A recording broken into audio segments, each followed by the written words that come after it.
જોધપુરનો સફર ચાલુ થઈ ગયો છે અને અમે આ જોધપુરના અંદર એન્ટર કર્યું છે અને આ સામે જોઈ રહ્યા છો કન્ટેનર અને આ આજુબાજુમાં ચાલતી ટ્રેનો અને આ છે જોધપુરનું રેલવે જંકશન। જો તમને કેવું લાગ્યું છે અને હવે વિડીયોની કરીશું શરૂઆત, તમે જોતા રહેજો આ પૂરો બ્લોગ।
ટ્રેનમાંથી ઉતરીને અમે હવે થોડા બહારની તરફ જવા જઈ રહ્યા છીએ।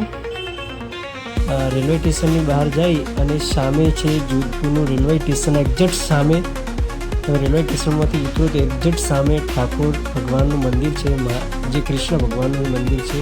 બહુ જ સારું છે, તમે જેમ અંદર સામે જશો એવું મસ્ત સારું અને સુંદર આ બજારથી તમે જો રેલવે સ્ટેશન છે અને આ છે સામે ઠાકોર મહારાજનું મંદિર, જે જોધપુરના એકદમ સેન્ટર બજારના વચ્ચે સ્થિત છે। રેલવે સ્ટેશનના એક્ઝેક્ટ સામેવાળા રોડ ઉપર આ છે તેમનો ગેટ, બહુ જ સુંદર ગેટ અને અહીંયાથી દેખાતો નજારો એકદમ સરસ છે। આ જો રેલવે સ્ટેશનવાળો રસ્તો, આ છે ત્યાંની કોતરણીવાળી જે ડિઝાઇનવાળી દિવાલ અને એકદમ તમને રોયલ્ટી ફિલિંગ આવે અને રાજસ્થાનને જે જૂના જગ્યાનું યાદ કરાવે તેવી કોતરણીવાળી આ ગોંભીઓ પણ તમને જોવા મળશે। અને આ તેમના વિશે આખું લખેલું છે કે આ મંદિરનું કોણે બનાવ્યું એવું છે બધું, અને તમે એકવાર મુલાકાત લેશો તો તમને બહુ મજા આવશે।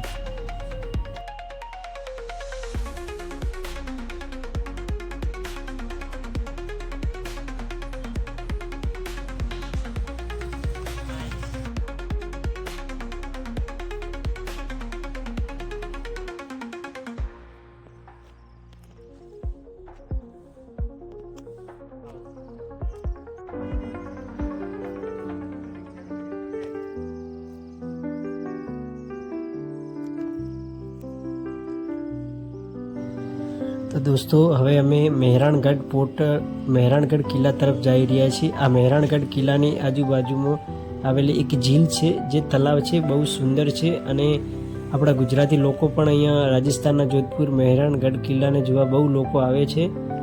જો અહીંયાથી રસ્તો છે, આ અહીંયા ઝીલ છે અને કોરે મોરે એકદમ સુંદર પહાડો છે અને આ તમે જોઈ રહ્યા છો અહીંયાથી જે આ કાર આવી ત્યાંથી મહેરાણગઢ પોર્ટનો રસ્તો જાય છે અને આ અમે મહેરાણગઢ પોર્ટની કિલ્લા તરફ જઈ રહ્યા છીએ, એટલે મહેરાણગઢ કિલ્લા તરફ જઈ રહ્યા છીએ। બહુ જ સુંદર જગ્યા છે, એટલી ઊંચી ઇમારતો, એટલી ઊંચો ગઢ કિલ્લો છે ને જોઈને એમ થાય છે કે તે જમાનામાં આવી ટાઈપનું કેવી રીતે હોઈ શકે એમ। તમે જોઈ જ રહ્યા છો, બહુ જ સુંદર સામે છે ઉમેદ ભવન પેલેસ જો, અને આ છે મહેરાણગઢ ફોર્ટ મેન કિલ્લો, જે જોધપુરનો સૌથી ઊંચો કિલ્લો પણ કહેવાય છે। હવે અમે થોડી વારમાં કિલ્લાના અંદર જઈશું। આ છે આજુબાજુનો નજારો। હવે કિલ્લાની અંદર અમે જઈ રહ્યા છીએ। બહાર તમને ચેકિંગ કરશે કે અંદર કાંઈ વસ્તુ લઈને જો વ્યસન વગેરે વસ્તુ લઈ જવા નથી દેતા। અહીંયા કિલ્લામાં ફરવાની આપણી ટિકિટ છે 200 રૂપિયા વ્યક્તિની, અને સ્કૂલનું સ્ટુડન્ટ હોય એમની 100 રૂપિયા ટિકિટ છે, અને બહારથી ફોરેનર આવ્યા હોય એમની 800 રૂપિયા ટિકિટ છે। અહીંયા સન્માન કરતા લોકો પણ આપણને જોવા મળી રહ્યા છે।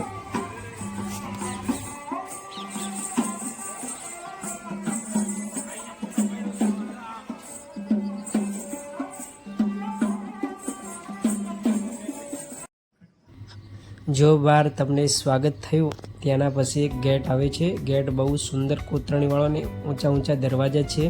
જેવા અંદર એન્ટર કરશો બહુ જ સુંદર દ્રશ્ય તમને જોવા મળશે. અહીંયા બહારની વિદેશની પબ્લિક પણ બહુ આવે છે, ફોરેનર, જે આવી ઊંચી ઊંચી ઇમારતો રાજસ્થાનની અને ભારતની જોઈને મનમોહક થઈ જાય છે. તમે જોઈ શકો છો કે ઊંચી ઊંચી ઇમારત કેવા ઝરોખા છે, તેની બારીઓ પણ તમે જોઈ શકો છો. બહુ જ સુંદર વ્યૂ છે. અહીંયા જાઓ તો તમને એમ લાગશે કે તમે પૌરાણિક જમાનામાં આવી ગયા છો, રાજા મહારાજાના જમાનામાં આવી ગયા એવું તમને અહીંયા ફીલ થશે. બહુ જ સુંદર જગ્યા છે. તેમના રસ્તા, માર્ગ, ઇમારતો અને ઝરોખા જોઈને આપણાને રાજા મહારાજાના સમયમાં જતા રહ્યા તેવું વ્યક્ત થઈ જશે.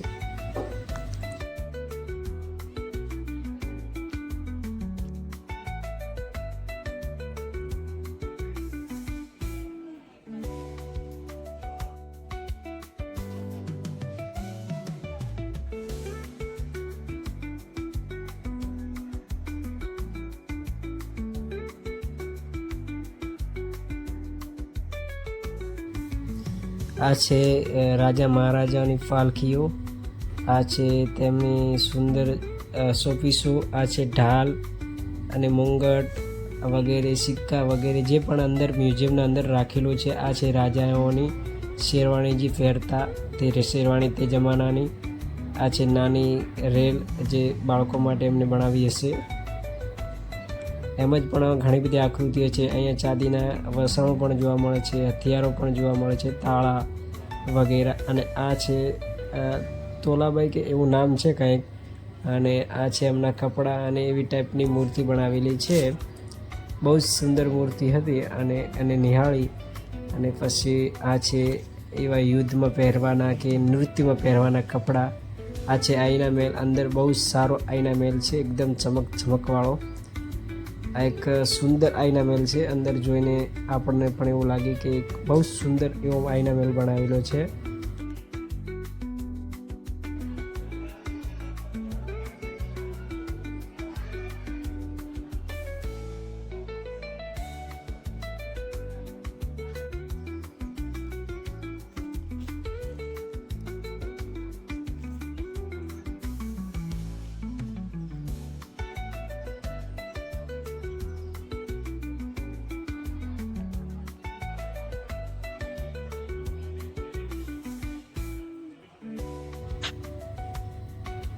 આ છે રાજા મહારાજાની તલવાર જે પહેલાં યુદ્ધમાં તે ઇસ્તેમાલ કરતા. આ છે રાજમહેલના રાજકુમારોના પારણાઓ જે ઘોડિયાઓ, બહુ જ અલગ અલગ પ્રકારના ઘોડિયાઓ અને બહુ જ અલગ અલગ પ્રકારના પારણા પણ તમને અંદર જોવા મળશે. રાજમહેલના અંદર એક મ્યુઝિયમ તરીકે પણ રાખેલું બધું વસ્તુ છે તમને જોવા મળશે કે પહેલાં જમાનામાં રાજા જે રાઠોડ સામ્રાજ્યના રાજા હતા કેવી રીતે યુઝ કરતા. આ છે મેન પારણું જે બહુ જ સારી ડિઝાઇનના અંદર બનાવેલું છે.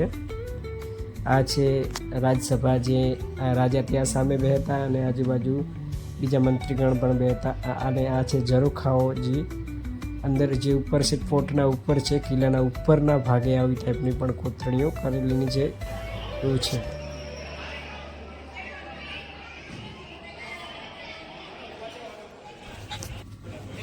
આ કિલ્લાના અંદર એક નાની બજાર પણ લાગેલી છે જ્યાં તમને પૌરાણિક જૂતિયા, પૌરાણિક મોજડી, પૌરાણિક કપડાં અને પૌરાણિક ચૂંદડીઓ પણ મળી જશે. અને પૌરાણિક હાર, જૂની પ્રકારની ડિઝાઇનના હાર અને જે જોધપુરને શોભતા એવા હાર વગેરે પણ મળી જશે આ માર્કેટમાં. અહીંયા આવીએ ત્યારે આ માં હિંગળાજીનું મંદિર છે જે રાજમહેલમાં આવેલું છે. અને આ છે નાની બજાર, ત્યાં અંદર જ આ છે ફોર્ટનો એન્ટ્રી ગેટ અને આવત જાવતનો ગેટ.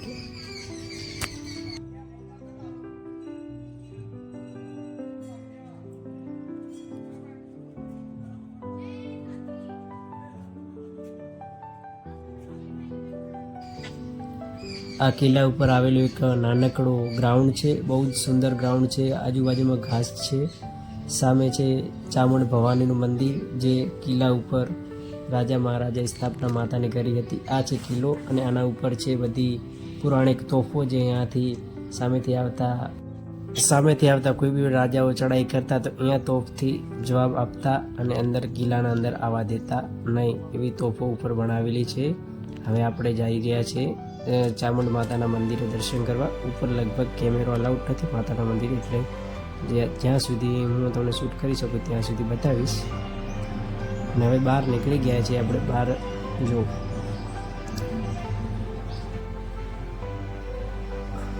અહીંયા લોકો બહુ ફોટા પાડે છે.